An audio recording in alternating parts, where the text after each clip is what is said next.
I'm very pleased to be with you. My name is Tim Phillips. I work with the British Council, and I work in a team called English for Education Systems, which works with ministries of education around the world. And my particular interest is in issues around teacher development. So I'm going to be looking at those issues in the context of changes in education, such as curriculum reform and the need for teachers to develop their practice. So first of all, let's have a look at some of the challenges for changing practice in the classroom. As you can see from this, we have a diverse range of stakeholders who have a strong interest in what happens in the classroom. Obviously, policymakers who have develop policy, and they want to see that carried out in schools and to see the results of that in classrooms from teachers and learners.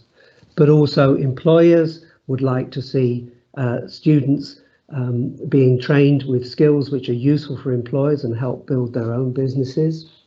The media has an interest. Sometimes, for example, in the UK, the media has an interest in stories from schools on current topics, whether that's to do with issues of behaviour or the standards or particular topics that are taught, for example, climate change. So the media takes an interest, and of course, if there's a new policy, the media will be looking at that policy and reporting on how it is implemented in classrooms. Parents, it goes without saying, they have a strong interest for their own children, so that they want to make sure that their children are safe in the classroom, that they're getting a good education, that it's going to lead to a good future for their children. School leaders as well, obviously, in their schools, they want to make sure that there's good practice in their classrooms, that there's discipline, that the school is heading in the right direction. So all these stakeholders have an interest, but actually what happens in the classroom is a very complex, it's a very complex situation, and a lot of what happens inside the minds of those people in the classroom. So, for example, teachers learn through training and development, and then they interpret what they've learned, or they interpret the syllabus, etc. And then they put that into practice. And when they put that into practice, you can get different results. You can have a change in practice because the teachers have learned something new and they're able to put that into practice. But sometimes they've done some training and there's no change in practice. Possibly because the way they think about what they're doing has not exactly changed. So they're using the same mindset, but they're in order to do something different, but that doesn't really lead to any change. Out of that leads into student learning opportunities. So the teacher is creating opportunities for students to learn, but of course those go into the students' minds and they interpret them in the way that they do. And out of that can come positive change where the children understand what they're trying to do and they're motivated and they make an effort and it's positive. Sometimes you don't see any difference despite input in trying to encourage change. And sometimes you get things you don't want because possibly because people in the teachers and learners in their own minds have not fully understand what it is this change should be. So if we go on to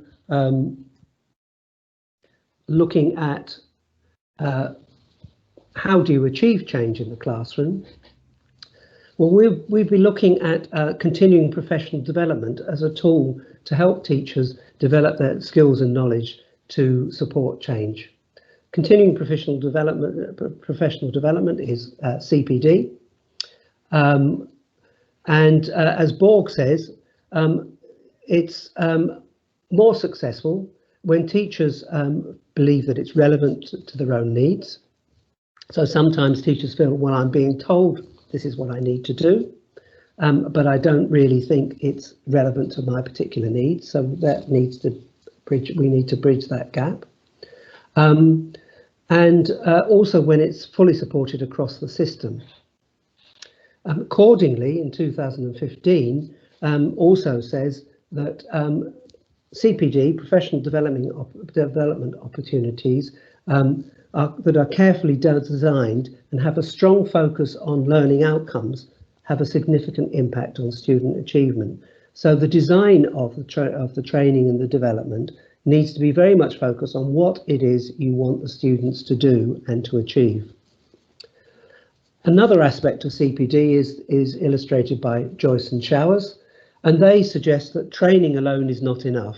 Training provides information to teachers, but unless teachers have opportunities in which to really understand that, to put that into practice, you will find that the training has little impact. So Joyce and Showers say that you need more feedback.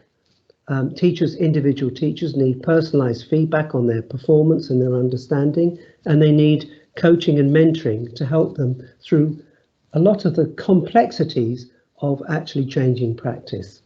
And we'll see this as a characteristic of some of the programmes I'm now going to describe, which the British Council's been involved in. So if we go on, the first example I'm going to take is from Rwanda.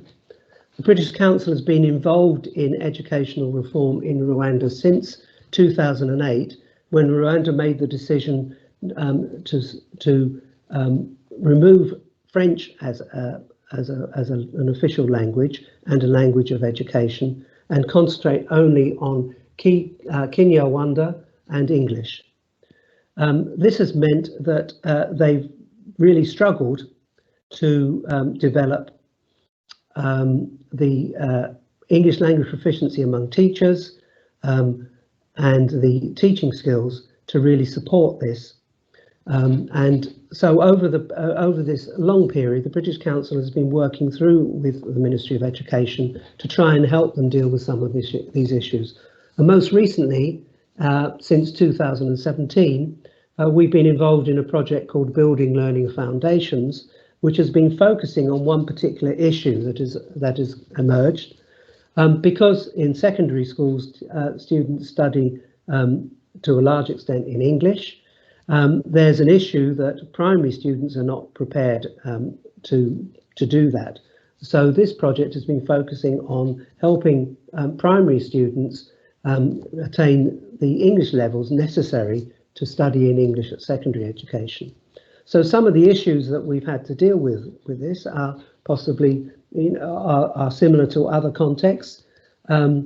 You're making a change, you're raising the importance of English in the education system, so you need to find sustainable ways to improve teachers' English language skills, as well as teaching competence, because they need new teaching skills. They need learning materials which are perhaps more suitable to the purpose. And you need to motivate teachers, because teachers are under pressure to make a lot of change, and this can be a very difficult situation for them to cope with. Also, as Joyce and Showers suggest, we've been looking at developing mentoring and teacher training systems, because these systems were not that strongly present to support teacher development. So often there's a systemic level of creating the systems to help teachers develop. There were issues about reaching teachers in more remote parts of the country, and also with the idea that Borg said that you have to work with the whole system, working with school leaders who can support the changes needed in the classroom and improving the skills of school leaders to support this. So in terms of implementing this, what we've been involved in is creating this mentoring model of teacher development and providing self-study resources that teachers can use themselves, and also in peer support groups. So not just training with trainers providing information, excuse me, but also teachers working together working through the problems that they face. Developing materials, pupil books that actually suit the purpose, and working with the school leaders on a development program to help them develop the skills to provide this. So in order to help with this particular issue of primary students, we're looking at working with different stakeholders in this context and providing better resources, more focused resources that will help achieve this end. If I go on to another example, this is in Croatia, where they've initiated a curriculum reform, which is looking at increasing active learning as part of the education system. So helping teachers develop the skills to encourage more student activity, more active learning. And as you can see, they've defined what the key changes they are looking for in teachers. So this is quite a big move. So if we look at, for example, developing competencies in green here, they want to develop from teaching content knowledge, so very much a knowledge-based education, to supporting the development of skills and values alongside knowledge. So looking at more skill-based education. And this is a challenge where teachers for most of their careers have been teaching content knowledge. So the issues in doing this include developing teachers' understanding of what teaching involves, because effectively the ministry is saying we are redefining teaching. We're saying it's a different thing to maybe what you're used to. So there has to be work on teachers' attitudes and beliefs. Motivating teachers to make these changes, and changing your attitudes is a very difficult thing. Again, developing mentoring and coaching systems, because we know those are the best to help teachers make big changes. And ensuring school leaders are able to support the change. School leaders as well will be more familiar with a knowledge-based curriculum, and will be less familiar with active learning. So they too must start to understand, how do you organise a school which is supporting more active learning among students? So in terms of implementing this, one thing that we've done that I think is crucial often in professional development programs is developed a framework for defining teachers' competencies. And I'll say a little bit more about that in a minute. We've also developed a mentoring and coaching program, and also school leadership development. So again, this package of working with different stakeholders in the school. So to go on and say just briefly a little bit more about the framework, the benefits for a framework is that it can clarify understanding of what teaching involves. It can identify specific skills and knowledge required for competence in each area of professional practice. It can provide guidance on stages of development and pathways for teachers to develop their competence, and it can structure the provision of professional development activities and resources, because you can map those activities and resources to the professional practices. And you can see here the professional practices that have been indicated for this work in Croatia. We've got one on working towards learning outcomes, another on assessing learning, managing learning to learn, etc. And if you look, and then there are 4 stages of development, so that teachers can see how they progress in developing their knowledge and skill. And then at the bottom there, working towards learning outcomes, you can see how one professional practice is defined. So there are specific aspects of it which the teachers can see, and they can say, ah, yes, I need to do this. How do I do that? And then they can learn to do that and practice it. So just finally to summarise key recommendations around teacher development. The need to involve teachers and school leaders in the planning and design of professional development from the beginning. They need to be motivated, they need to understand, so their input is very important. It's not purely top down. in this to be successful. You need to provide incentives for teachers to engage in development opportunities because they're very busy. So they need to see the reasons why and the rewards for being committed.